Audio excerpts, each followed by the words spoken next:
Online classes में सभी का स्वागत।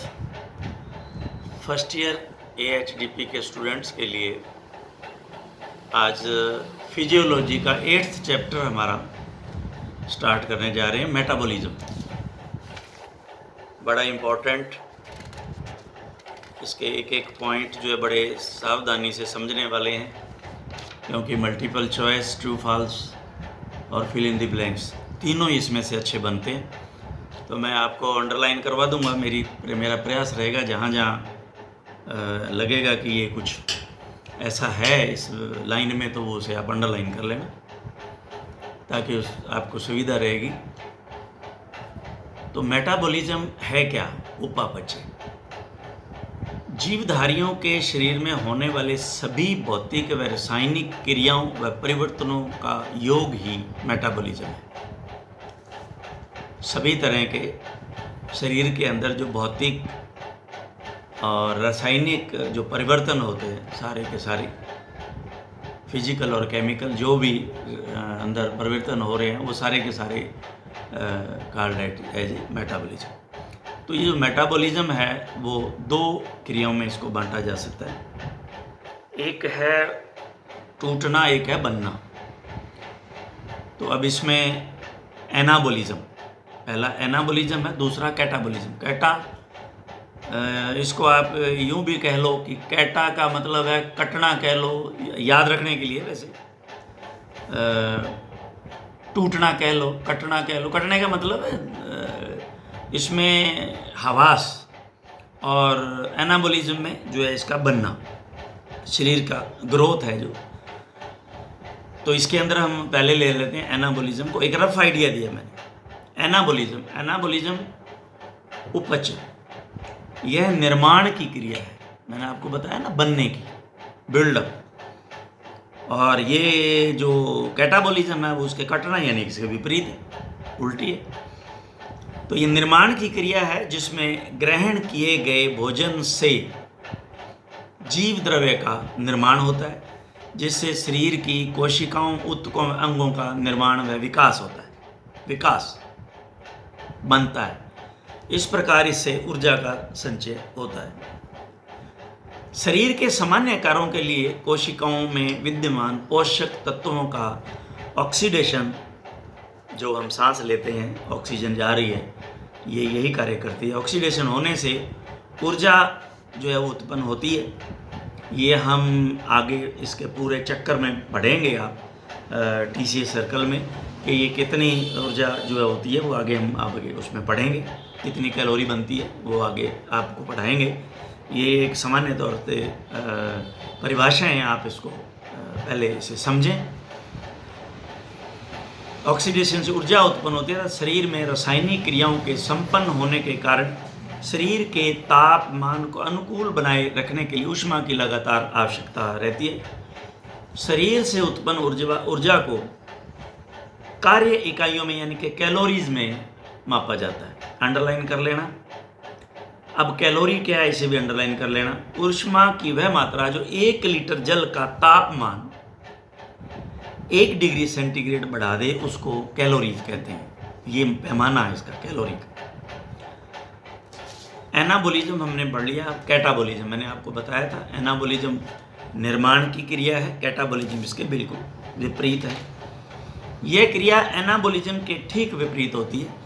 इस क्रिया में उन सभी क्रियाओं का समावेश होता है जिनमें जटिल पदार्थ जो है वो सरल पदार्थों में तोड़े जाते हैं। जो हम खाते हैं, वो जो पदार्थ हैं जो एक जटिल अवस्था में होते हैं, उनको जटिल अवस्था को विघटित किया जाता है, तोड़ा जाता है सरल पदार्थों के अंदर, ताकि वो एब्जॉर्ब हो जाए आसानी से। इस क्रिया में शरीर का निर्माण नहीं होता, बल्कि शरीर का क्षय होता है। जोर लगता है ना, एनर्जी लगती है उसकी। एनाबॉलिज्म तथा कैटाबॉलिज्म के बीच सदैव संतुलन बना रहता है। वृद्धि के दौरान एनाबॉलिज्म, क्योंकि वो निर्माण है, एनाबॉलिज्म की प्रधानता होती है। अब इसके अंदर ये जो है, ये डेफिनेशनें पूछी जा सकती हैं एनाबॉलिज्म की, कैटाबॉलिज्म की, और उसके बाद में बेसल मेटाबॉलिज्म क्या है, बेसल बीएमआर क्या होता है, बेसल मेटाबॉलिक रेट क्या होता है, ये पूछा जा सकता है। तो ये हम इधर हम इनकी चर्चा बढ़ेंगे। बेसल मेटाबॉलिज्म, मानसिक विश्राम। जब आप आराम से लेटे हुए हैं, सोए हुए हैं, कोई काम नहीं कर रहे, लेकिन ऐसा नहीं है कि क्रियाएं अब चल नहीं रही, क्या सांस नहीं ले रहे, क्या भोजन जो है पचा हुआ एब्जॉर्ब नहीं हो रहा, क्या जो एब्जॉर्ब हो गया है वो सर्कुलेशन में नहीं जा रहा, और सर्कुलेशन के बाद में क्या वो अन्य पार्टों में नहीं जा रहा, ये सारी क्रियाएं अंदर तो आपके चल रही हैं। मानसिक विश्राम की स्थिति में, अर्थात भोजन करने के कम से कम 4 घंटे बाद, इस समय कोई तरल या जल भी ग्रहण नहीं किया जाता, अर्थात भोजन का अवशोषण भी हो चुका हो, के समय शरीर में होने वाली कुल उपापचयी प्रक्रियाएं, जो जितनी भी मेटाबॉलिक प्रोसेस जो होती हैं, उनको बेसल मेटाबॉलिज्म कहते हैं। 4 घंटे बाद आप रेस्ट करते हो, तो ये सारा का सारा जो चक्कर चल रहा है वो सारा का सारा बेसल मेटाबॉलिज्म ये कहलाता है, जो मेटाबॉलिक प्रोसेस चल रहा है। बेसल मेटाबॉलिज्म BMR रेट क्या होता है, वेरी इंपॉर्टेंट। ये बॉडी का एक बड़ा एक, अगर बेसिक जो है बेसल मेटाबॉलिक रेट बढ़ जाना और ये घट जाना, ऊर्जा का बढ़ना, कैलोरी का बढ़ना और कम होना, तो ये इसमें देखिए शरीर की कोशिकाओं में विद्यमान पोषक तत्वों के ऑक्सीकरण से ऊर्जा उत्पन्न होने की गति को बेसल मेटाबॉलिक रेट कहते हैं। इसे कैलोरीमीटर द्वारा मापा जाता है। शरीर की कोशिकाओं में विद्यमान पोषक तत्वों के ऑक्सीकरण से ऊर्जा उत्पन्न होने की गति, कितनी ऊर्जा 1 मिनट में, 1 घंटे में, 1 दिन में जो है वो है, ये जो है वो उसका रेट कहलाएगा। चाहे आपने पर मिनट रेट हो, पर आवर रेट हो, पर डे रेट हो, तो ये उसका रेट हो गया, कितनी एनर्जी जो है वो उत्पन्न हो रही है। पोषक तत्व जो हैं वो कोशिका के अंदर उनका ऑक्सीडेशन हुआ, तब ये जो प्रोड्यूस हुई एनर्जी, ऊर्जा, वो कितनी हुई पर मिनट, तो वो एक रेट हो गया। निम्नलिखित क्रियाएं उपापचय को प्रभावित करती हैं। निम्नलिखित क्रियाएं मेटाबॉलिज्म को प्रभावित करती हैं, किसी में कम, किसी में ज़्यादा, उम्र के हिसाब से, मेल के हिसाब से, और जो है वो एज, वजन के हिसाब से, मेंटल स्ट्रेस के हिसाब से, एटमॉस्फेयर हिसाब से। तो पहला लेते हैं हम आयु, एज। आयु बढ़ने के साथ साथ उपापचय की दर कम होने लगती है, बेसल मेटाबॉलिक रेट कम हो जाता है। इसलिए आपने देखा होगा कि जो एज्ड पर्सन है वो खाना कम खाते हैं, ये ध्यान रहे। सेक्स में मादा की अपेक्षा नर में उपापचय की दर अधिक होती है, क्योंकि वर्क ज़्यादा करता है, हैवी वर्क करता है। तो जो हैवी वर्क करता है उसमें भी ये समझ लो कि बेसल मेटाबॉलिक रेट ज़्यादा होगा। तो जो आयु बढ़ना है, बुजुर्ग हैं वो कम कर रहे हैं, तो कम होगी। मादा जो है इतना नहीं वर्क करती, हार्ड वर्क नहीं करती, वर्क तो बहुत है, हार्ड वर्क नहीं, इसलिए उनकी ये जो है उपापचय दर कम है, मेटाबॉलिक रेट। तो ये भी आप अंडरलाइन कर लेना, क्योंकि इसमें से भी कई बार ट्रू फॉल्स आ जाते हैं। ट्रू फॉल्स के लिए सही हैं सारे। वेट, कम भार वाले जीवों में उपापचय की दर अधिक होती है। कम भार वाले, ज़्यादा वजन जिनका होता है, आपने देखा होगा ज़्यादा वजन वाले 1 फुल्का, 2 फुल्का, 1.5 फुल्का, बस बहुत ज़्यादा हो गया, आपने ये देखा होगा। तो ये उसका कारण है वही जो एज्ड पर्सन में कारण है, सेम। मेंटल स्ट्रेस, मानसिक तनाव। मानसिक तनाव की स्थिति में श्वसन दर व हृदय की गति बढ़ जाने से उपापचय की दर भी बढ़ जाती है, मेटाबॉलिक रेट ज़्यादा होता है। वातावरण का तापमान, एटमॉस्फेरिक टेम्परेचर। तापमान बढ़ने पर मेटाबॉलिक की दर बढ़ जाती है। तापमान बढ़ने पर वातावरण का तापमान और चाहे वो शरीर का तापमान है, दोनों के अंदर ये मेटाबॉलिज्म जो है वो बढ़ता है, BMR रेट बढ़ता है। तो ये आप इसको नोट कर लें, ये सारे के सारे जो अंडरलाइन कर लेना, इसके उपापचय को प्रभावित करने पड़े। इसमें से ट्रू फॉल्स में एक दो जो ज़रूर पूछ लिया जाता है, तो ये ध्यान रखना, क्योंकि मैं जहाँ वहाँ आपके निशान जो है, ये तो एनाबॉलिज्म, कैटाबॉलिज्म और ये बेसल मेटाबॉलिज्म और बेसल मेटाबॉलिज्म रेट, ये तो डेफिनेशन में से कोई एक डेफिनेशन, और इनमें से ट्रू फॉल्स एक कोई ना कोई लाजमी जो है वो आता है। अब हम लेते हैं अलग अलग जो है वो मेटाबॉलिज्म। पहले कार्बोहाइड्रेट, प्रोटीन और फैट होती हैं ना तीनों, तो इनमें अब पहले हम लेंगे, हमारे पास है कार्बोहाइड्रेट मेटाबॉलिज्म। कार्बोहाइड्रेट मेटाबॉलिज्म, जब भोजन को ग्रहण किया जाता है तो उसके जटिल कार्बोहाइड्रेट का पाचन आहार नाल में लार, अग्नाशय रस, जठर रस में विद्यमान एंजाइमों की प्रक्रिया द्वारा होता है। ये आपने एनाटॉमी के अंदर अगर सिस्टम पढ़ लिया है तो ठीक है, नहीं तो अभी आप इसमें फिजियोलॉजी में अभी स्टार्ट होगा हमारा डाइजेस्टिव सिस्टम पहला, तो इसमें बहुत अच्छी तरह से क्लियर हो जाएगा, ये उसमें दिया हुआ है।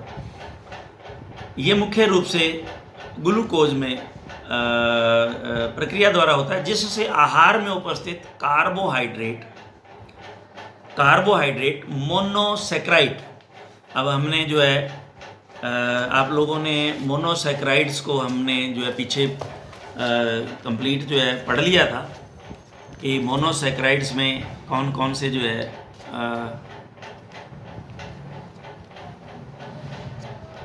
मोनोसेक्राइड्स में कार्बन जो है 2, 3, 4, 5, 6, 7, 8, 9, 10 तक जितने भी टेट्राज, पेंटाज, ये सारी की सारी जो है जितने भी हैं, हेक्सास, ये सारी जो वो हैं वो सारे मोनोसेक्राइड्स ही हैं।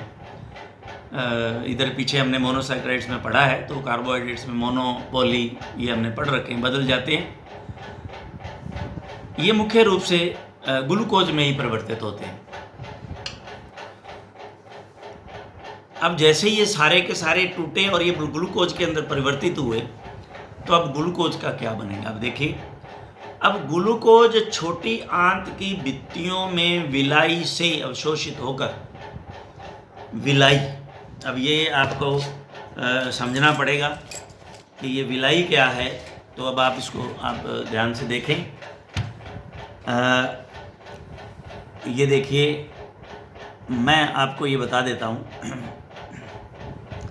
ये हमारी कोई परत है और ये इंटेस्टाइन की ये विलाई है। ये इंटेस्टाइन की ये विलाई, उभार, इनको विलाई बोलते हैं।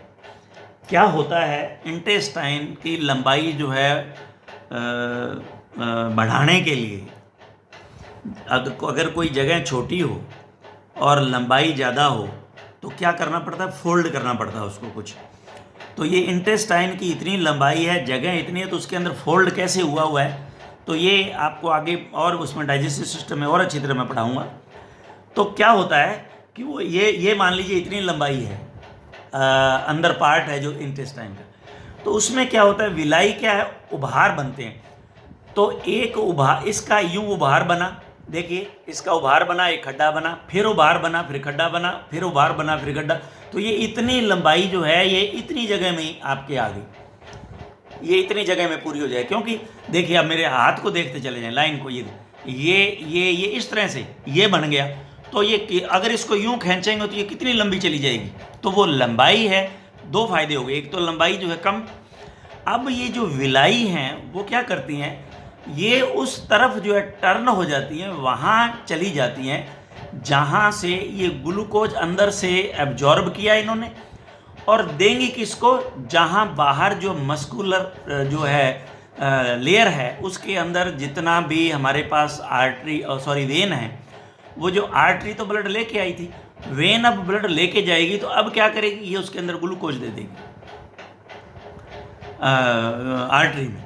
अब ये आर्टरी जहाँ जहाँ उस ग्लूकोज को लेकर के जाएगी, वहाँ लेके जाएगी, वहाँ वो ग्लूकोज जाएगा सेल के अंदर, वहाँ ऑक्सीडेशन होगा और वहाँ एनर्जी पैदा होगी और वहाँ से वेस्ट प्रोडक्ट जो है वो वेन लेकर के आएगी।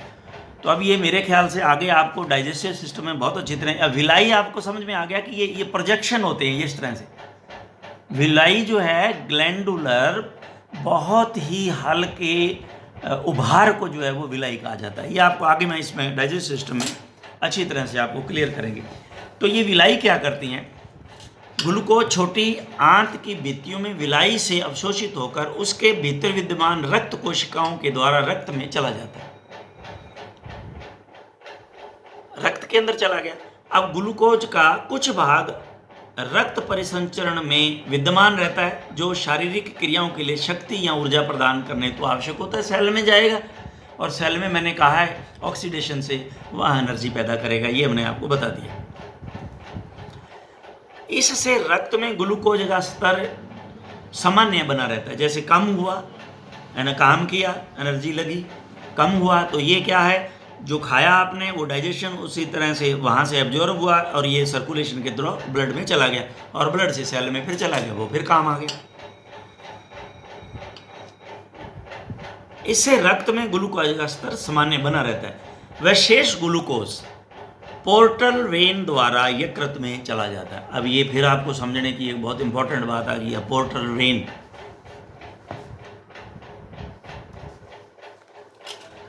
अब आप इसको भी समझें। आपने एनाटॉमी के अंदर अभी तक शायद पोर्टल सर्कुलेशन नहीं पढ़ा होगा, तो कोई बात नहीं, मैं आइडिया आपको दे देता हूँ।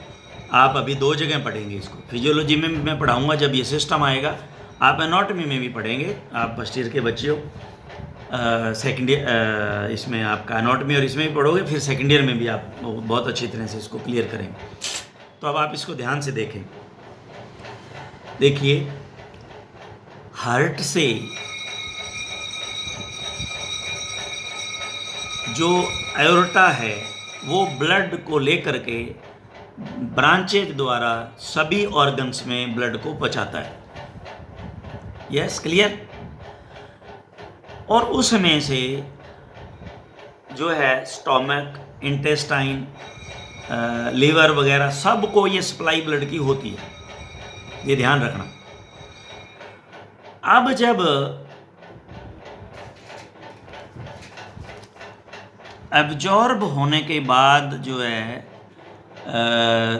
फूड जैसे एब्जॉर्ब हुआ, तो एब्जॉर्ब होने के बाद में क्या है कि इसके अंदर एक्स्ट्रा जो फैट है, जो वसा है, या जो भी एक्स्ट्रा आ गया उसके अंदर, वो जब वापस आते समय, ध्यान रखना, वापस आते समय जैसे सीधा एरोटा से गया था इसी तरह से वापस जो है वो वेना कावा में नहीं आएगा वापस।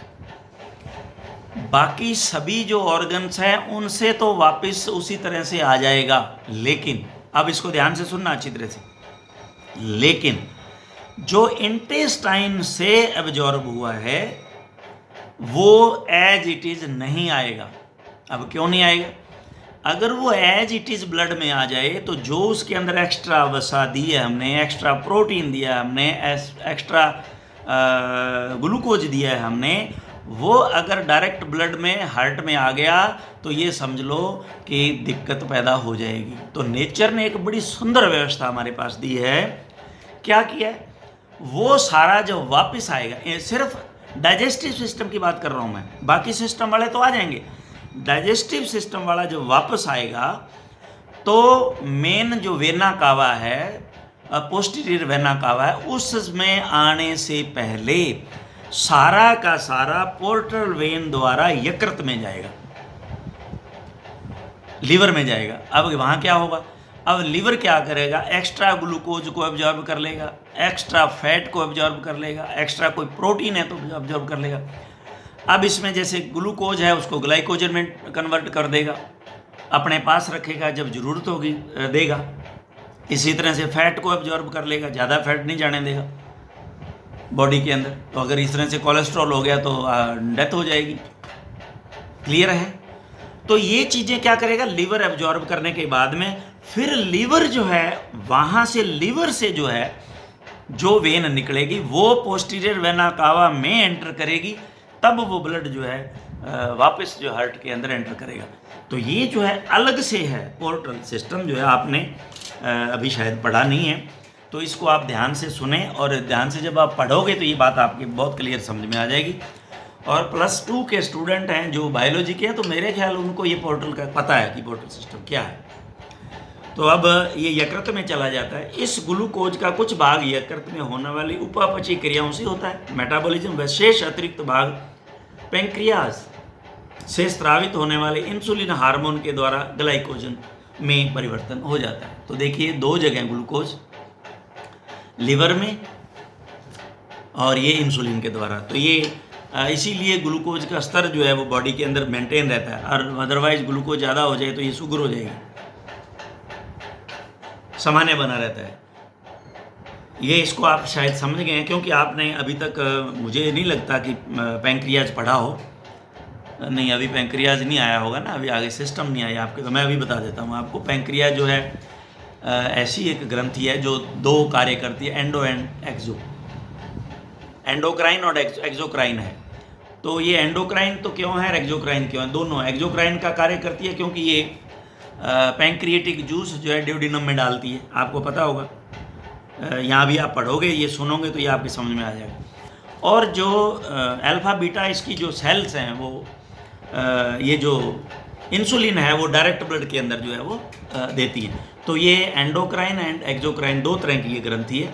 तो ये आप पढ़ोगे, उसमें एनाटॉमी में भी पढ़ोगे अच्छी तरह से, और बढ़िया समझ में आ जाएगा। इसको जब आप सुनने के बाद में पढ़ोगे और अच्छी तरह समझ में आ जाएगा। द्वारा ग्लाइकोजन परिवर्तन होता है, जिससे शरीर में ग्लूकोज का स्तर सामान्य बना रहता है। इंसुलिन की कमी रहने पर ग्लूकोज ग्लाइकोजन में परिवर्तित नहीं होता, ये ध्यान रखना। अगर इंसुलिन की कमी है, इसीलिए तो शुगर होती है ना, इंसुलिन का टीका लगाते हैं, आम बात है ये। इससे ये हो गया कि जो पैंक्रियाज की सेल हैं वो इंसुलिन नहीं बना रही हैं, इसीलिए ये प्रॉब्लम हो रही है, कमी हो गई है। तो ग्लूकोज जो है ग्लाइकोजन में परिवर्तन नहीं होता और वो रक्त में सीधा ही चला जाता है, मात्रा सामान्य से अधिक हो जाती है, अर्थात शर्करा का स्तर बढ़ जाता है। इस दशा को हाइपरग्लाइसीमिया, अंडरलाइन कर लेना, अंडरलाइन कर लेना इसको, हाइपरग्लाइसीमिया कहते हैं। ऐसी स्थिति में डायबिटीज हो जाता है, मधुमेह। इसके विपरीत इंसुलिन की अधिकता होने पर रक्त ग्लूकोज का स्तर घट जाता है। इस दशा को हाइपोग्लाइसीमिया, हाइपो का मतलब कम, हाइपर का मतलब ज्यादा होता है। आवश्यकता पड़ने पर हाइपोग्लाइसीमिया हो जाने पर, यानी कि ग्लूकोज स्तर कम हो गया जाने पर, यकृत का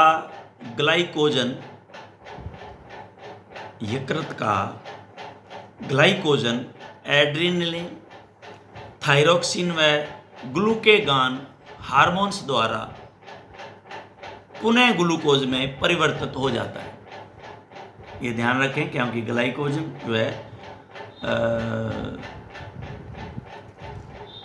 यकृत का ग्लाइकोजन, यकृत के अंदर, जैसे मैंने अभी आपको बताया, जो ज़्यादा ग्लूकोज है वो पोर्टल वेन द्वारा यकृत में चला जाएगा, तो वहाँ स्टोर रहेगा और किस में परिवर्तित होगा, ग्लाइकोजन में। अब वो ग्लाइकोजन अगर हाइपोग्लाइसीमिया है तो वो ग्लाइकोजन जो है वो एड्रेनलिन, थायरोक्सिन और ग्लूकेगॉन हार्मोन द्वारा पुनः जो है ग्लूकोज में परिवर्तित होता है। अंडरलाइन कर लेना इस सारे को, क्योंकि ये ट्रू फॉल्स में आ सकता है, मल्टीपल चॉइस में आ सकता है। परिवर्तित हो जाता है जो यकृत से रक्त में मुक्त होकर ग्लूकोज के स्तर, ब्लड शुगर लेवल को बढ़ाकर उसे सामान्य बना देता है।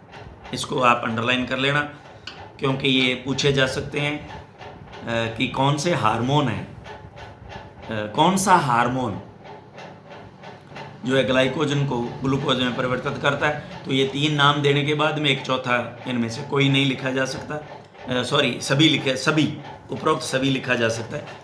तो आप ये ध्यान रखना। शारीरिक क्रियाशीलता बढ़ जाने पर यकृत से रक्त में मुक्त हुआ ग्लूकोज शक्ति या ऊर्जा प्रदान करने तो शरीर की सभी कोशिकाओं में पहुंच जाता है। भोजन के साथ अधिक मात्रा में ग्रहण किया गया ग्लूकोज वसा में परिवर्तित हो जाता है, जो शरीर में वसा भंडारणों में संचित हो जाता है। आपको पता है कि अगर ज़्यादा वसा भोजन में ग्रहण की जाती है तो वसा आपने फैटी टिश्यू तो पढ़ ही लिए हैं, फैटी टिश्यू, एडिपोज टिश्यू जिनको कहते हैं, तो उनके अंदर ये उन जगहों पे जहाँ पे आपको शरीर का मोटापा नज़र आता है ना लोगों में, आप देखते हो, तो ये वहाँ जमा हो जाता है और ज़रूरत पड़ने पे कहते हैं ना, आपने देखा होगा कि भाई एक मारवाड़ी में कहावत है, बोले भाई खा खा के मोटो हो गयो और मिली कोनी जब दुबलो हो गयो। तो कहने का मतलब ये है कि जब रोटी नहीं खाता आदमी, खुराक उसको नहीं मिलती, तो वो जो फैट डिपॉजिट हुई हुई है बॉडी के अंदर वो काम आती है, तो वो धीरे धीरे कमज़ोर होता है और वो ज़्यादा खाता रहता है, तो धीरे धीरे वो अलग अलग बाहर के जो जितने भी जगह हैं वहाँ पे वो एडिपोज टिश्यू या फैटी टिश्यूज के अंदर डिपॉजिट हो जाता है। अब हमारे पास आता है प्रोटीन मेटाबॉलिज्म।